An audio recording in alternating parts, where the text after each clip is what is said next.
Kaixo, nien Ara naiz eta praktiketan burutu dudan eskuhartzeari buruz hitz egingo dizuet. Nik Irungo San Vicente de Paul ikastetxean praktikak egin ditut. Ikastetxe eleanitza eta kristaua da.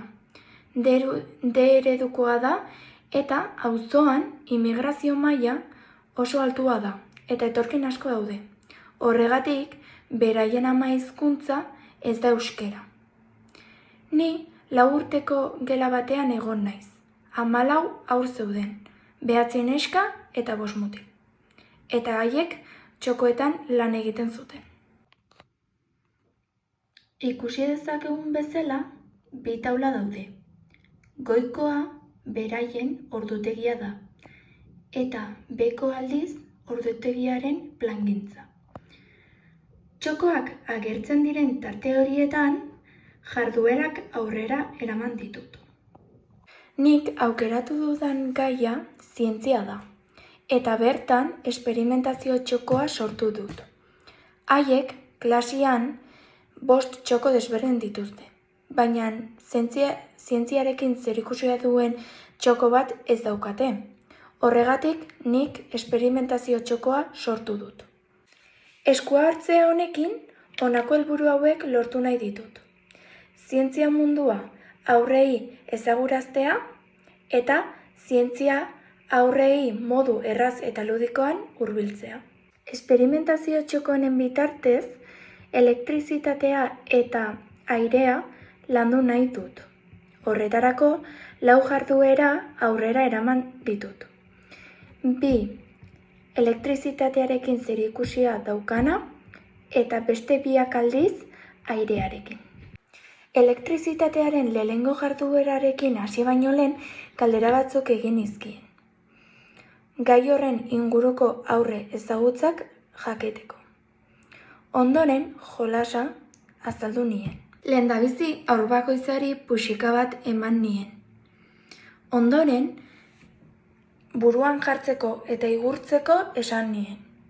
Igurtzi ondoren lurrean zeuden izkien gainean globoa jarri behar zuten eta horrela frogatu zezaketen globoa elektrizitatuta zegoela.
Bigarren jarduera, elektrizitatearekin zerikusia duen abesti bat da.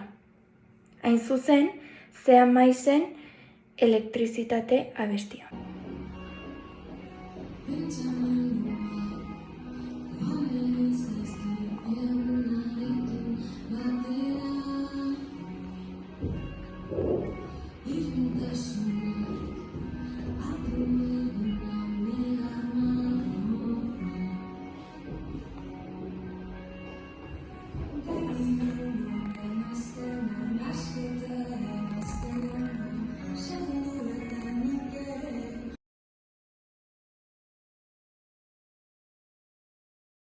Elektrizitate jardueraz gain, airearekin zerikusia duen beste 2 jarduera egin ditut. Lehenengoan, 3 taldeetan banatu ditut, eta papera, margoa eta pajita eman dizkiet. Ondoren, nola putz egingo dugun pajitaren bitartez azaldu dit, eta denbora utzi diet beraiek esperimentatzeko.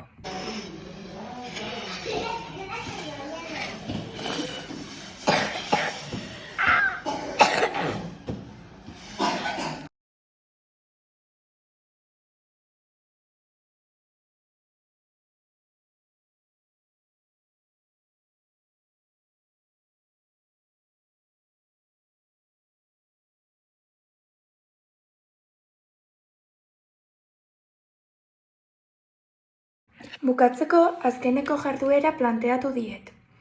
Pilota bat mailaren erdialdean ezarrita modu desberdinak erabiliz, hau da, ile lehorgailuarekin, pajitarekin, abanikoarekin eta gure ahoarekin ikasleek pilota mugitzea lortu behar izan dute.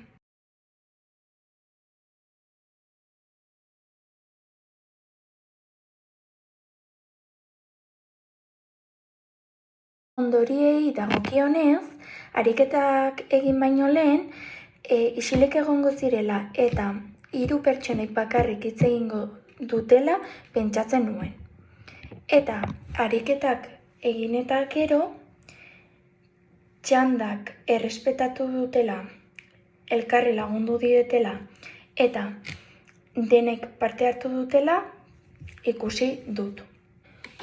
Bukatzeko aipatuko dut jardueren ebaluazioa egiteko ondoko errubrika hau erabiliko dudala.